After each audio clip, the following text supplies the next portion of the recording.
We're actually going to move to the next piece of our agenda. We've got a keynote speaker to kick us off, and I'll read a few things of her bio. Then there's a couple of extra things I want to say. So Elaina Ware, there she is. So she's the Regional General Manager of Nevada for Coeur Mining. She's got over 20 years of experience in mining engineering, She's a mining engineer from Missouri Science and Technology. I believe there's some Missouri Science and Technology here today. Oh, they could. Good. She's got an executive MBA from Kellogg School of Management. Then she's worked in underground coal mining, contract mining for Kiewit, 4 different Rio Tinto sites, then tech. Now she works for Coeur Mining. One thing I'd like to add, because these are a lot of things that she's achieved in her career, but I'd never met Elaina in person before yesterday, but had the chance to talk to her on the phone a few times and actually also virtually.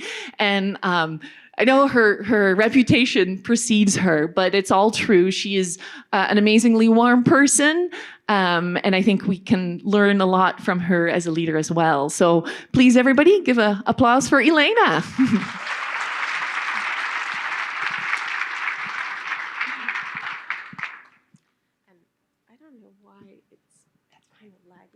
It's showing up good there. So. Okay, yeah, no worries.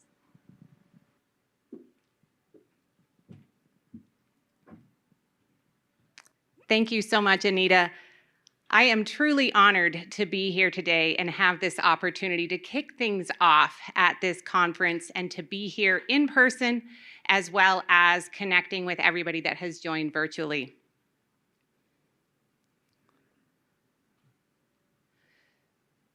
So as I think about changing the face of mining, I think it's important for us to think about the next generations, but first to look backwards. So to start with my generation, there's a bit of a trend going on social media, LinkedIn, with "this little girl is me."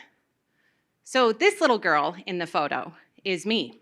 I'm the one in the front. Those are my 2 sisters in the back. So as the youngest of 3 girls, I was raised to believe that I could do anything that I wanted in life. And I absolutely loved math and science. So it seemed like a natural fit for me to become an engineer. And that's not something that I take for granted, that path was open for me. Because the generation before with my mother, who also had a natural aptitude for math and science, didn't have those same easy paths open. She was told by her high school guidance counselor, "You would make an excellent engineer if only you were a boy." Think about that. If only you were a boy. So I am so lucky to not have had those limitations. So I jumped right into engineering, and I chose mining because I thought that was an industry where I could have a positive impact.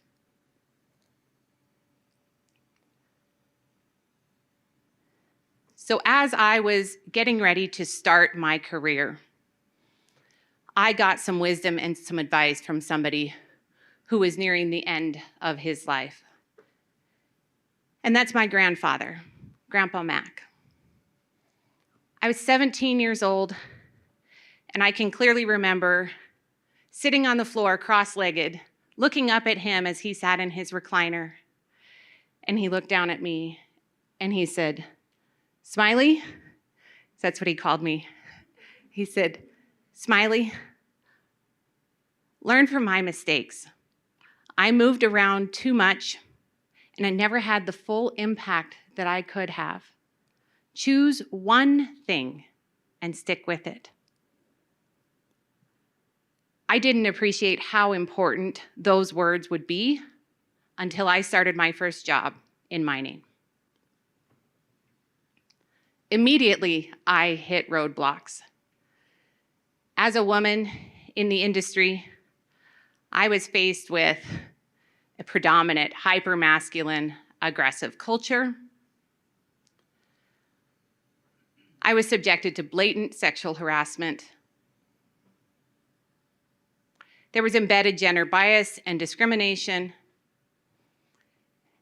and countless microaggressions towards women and other minorities.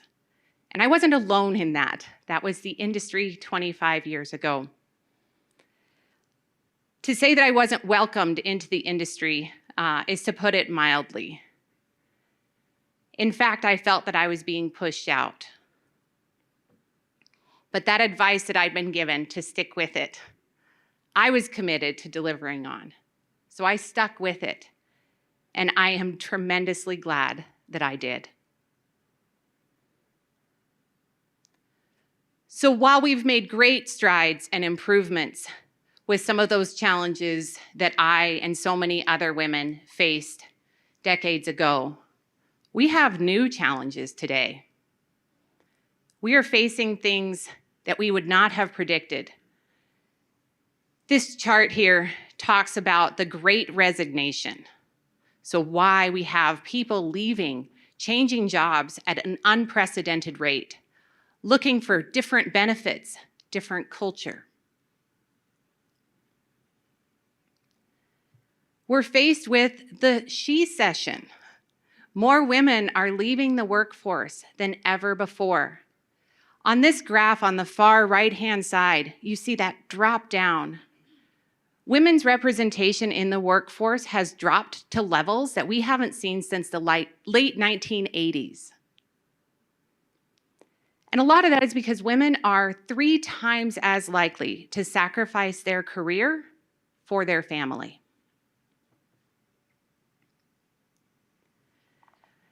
We continue to face this broken rung at the first step up to manager. This study from McKinsey shows that for every 100 men promoted to the manager level, there's 86 women. And that's across all industries, not just in mining. And the impact that that has continues to play out all the way up to the executive level. This simulation shows 10 years of promotions where there's the gender bias inherent in the reviews and the reasons for promotion, and shows that even when we have equal representation at the starting levels, by the time we get to the VP, SVP, CEO level, there's no women that have made it that far.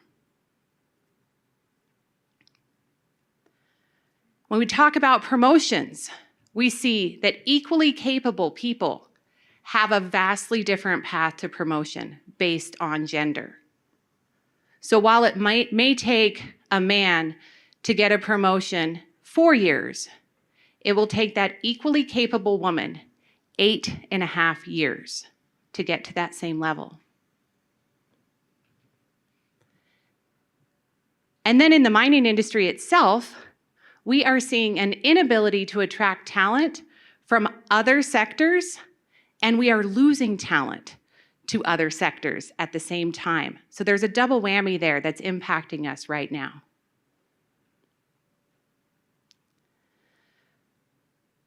So I think it's pretty clear that there are still a lot of challenges and a lot of new challenges that women in mining and the mining industry overall are facing.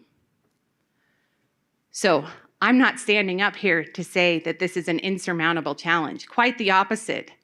I'm standing up here to say, we're going to stick with it. We're going to see this through. We're going to face these challenges.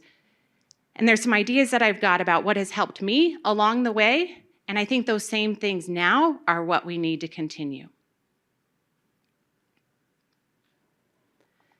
So as we think about establishing a path for the next generation for women in mining, I've got 3 pieces of advice that have helped me that I hope can help some of you as well.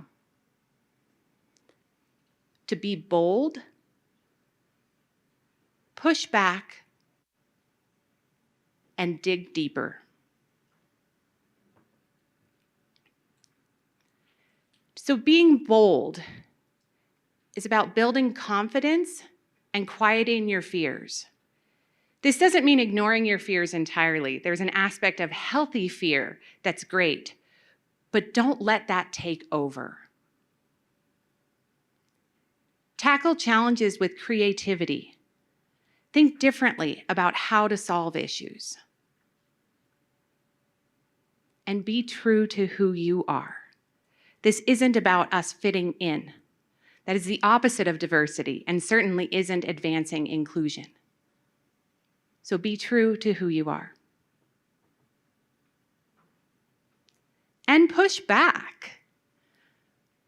As we look around this room, we know that women are not on this journey alone. We have countless men in the room joining us online as well. There are advocates, our allies, and activists.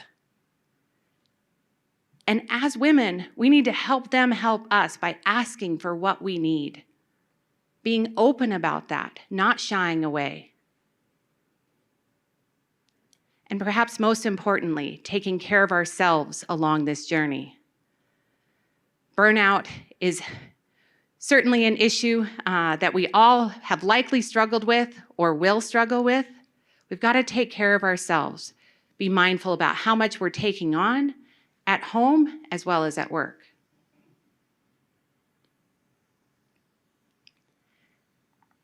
And we need to dig deeper.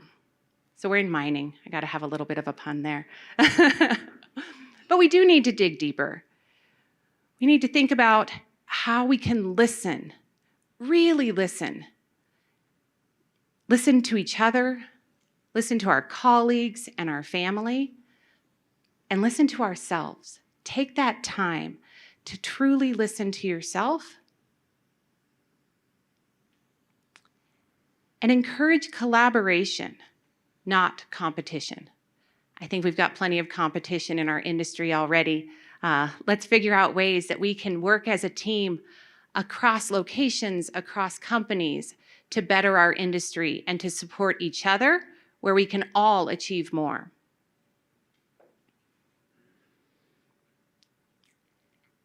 And we need to advance women by delivering great results. Ultimately, this is what we're here to do, to deliver results by doing things right.